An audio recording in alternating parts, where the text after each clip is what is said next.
All right. So when we talk about higher education, the question is, what's the essence of education itself? The word education is taken from the Greek word eduko, right, or educe. The word educe means to draw out, to draw from within. When you say educe something, you are drawing that thing from within. You are drawing that thing from within. So the original intent of education is to draw from within. It's to train someone from within, not from without. So education, the original intent of education, based on the word itself, is to help a person become all that that person is not to make a person something other than who the person is, but to make that person all that that person is, all that that person was created by God, endowed by God to be. But that has been corrupted, right? Now we're making people who we want that person to be, not who that person is, right? And that's why we have depression, we have failures, we have poor, rich, all of that stuff. But God's mindset, and that's why the Bible talks about that, train up a child in the way the child should go, in the way that God has created that child to go, in the way God has shaped that child to go, in the way God has set, according to what is written in the book concerning that child, according to the hand of God that you see in the life of that child, right? Not the way you want that child to grow, but according to the hand of God that you see in that child. That is education. But today, that's not really what we see, right? We're not educing out. Rather, we're force-fitting what society, what parents, what peer pressure wants people to be. So people are in professions or in jobs that they do not like, right? They are not satisfied, they are not happy. They just go to work and come back and looking for something else, right? They don't feel fulfilled in that job. They don't see the job as play. They see the job as work, right? And unless you see the job that you do as play, you cannot give the whole of your being, the whole of yourself to it.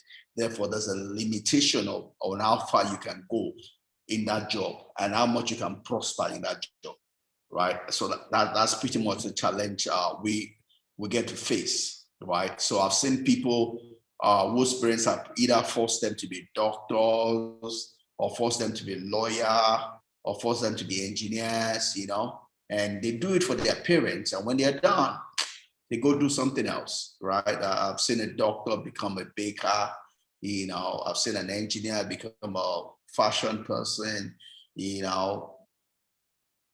engineer go and teach, people have their own passions, right? But they've been forced along a line that is not in the path of the way God has shaped them. I love one of the things I read from Oprah Winfrey. She said that all the money she's made it by being herself. That if only someone had told, if he had known this earlier, she would have been herself much earlier, right? She's broken through. She's become a billionaire just by being herself, right? She's working the path that was cut out for Oprah, not the path that's cut out for someone else, and that has made her a lot of money, right? I was reading also this past week about some other big women, who are making it in their different field, and they said all that is making it for them is they're being their authentic self, right? They are doing things according to who they are, not someone else. Someone who's an introvert, is respecting her personality, so she's respecting the fact that being an introvert, she's a deep thinker. She's a deep thinker, so she's able to process things from her personality, and that is helping her. Another person who is what they call an impact, someone who is emotional, who is easily can relate to people's emotion. She's been able to use that to progress, in a chosen profession. So we're all different, right? You have people who have been, I know Susan Cain, is one of those that have championed the cause of introverts, which she wrote her book Quiet, and that's been used in different places to help introverts. In my place of work, we have a network which we call Quiet Leaders, which is based on that from our book. So we have introverts. We also open to extroverts also, but key thing is that we just help introverts, to build, to find themselves, and not be lost in an extrovert world. So all of those help, and so so when we talk about education is not about the accumulation of knowledge. It's not the accumulation of degree, diploma, or certificates. And I see people lost in that. I know people that are looking for work. While looking for work, they keep on accumulating one degree upon the other. It's good. That's what makes you happy. But that you don't need that to make money. You don't need that to become a billionaire. You don't need that to become a millionaire. You don't need that to become financially empowered. And financial empowerment has nothing to do with degrees, nothing to do with diploma, nothing to do with certificate, nothing to do with just accumulation of knowledge for the sake of knowledge. Like I say, knowledge is not power, right? It is the application of the knowledge that's power. So it's not just knowledge, it's the understanding of the knowledge and being able to, with the understanding, deduce the wisdom in the knowledge, and not just then having that, but then applying it, putting it to use. That is what gives you power. That is what moves the needle. That is what makes, that is what opens door, for you, right? And I love a quote I posted earlier in the week, that's why I brought it back here.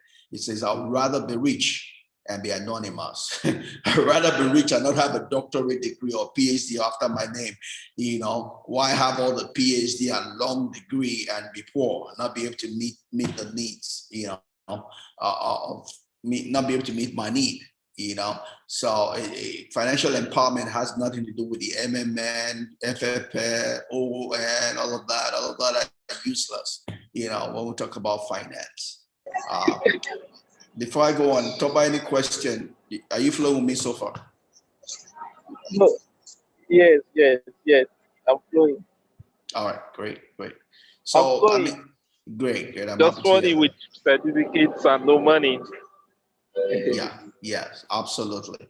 A lot of people love having masters, doctorate, all of that. I mean, they're good on their own if that's who you are, but you don't need that to make money, right? You can do it for making you happy, but you really don't need it.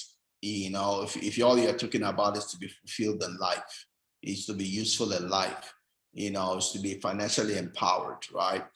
The basic, what you need from education, or what education is supposed to give you, is to give you the basic IQ to be able to find your way through life. It's supposed to give you that IQ to find your way through life, right? To be able to know where to move, to look for the resource you need for whatsoever thing you might face in life. That's what higher education really is supposed to do for you. It's not supposed to fill your head up. It's just supposed to build you, mature you, give you that IQ to be able to face life, to be able to make decisions in life, to be able to know, to be able to network, to be able to research. That's all education is supposed to do for you, not fill your head or give you big certificates. And that's all you really need to make it in life. Let's dig a bit more into that. So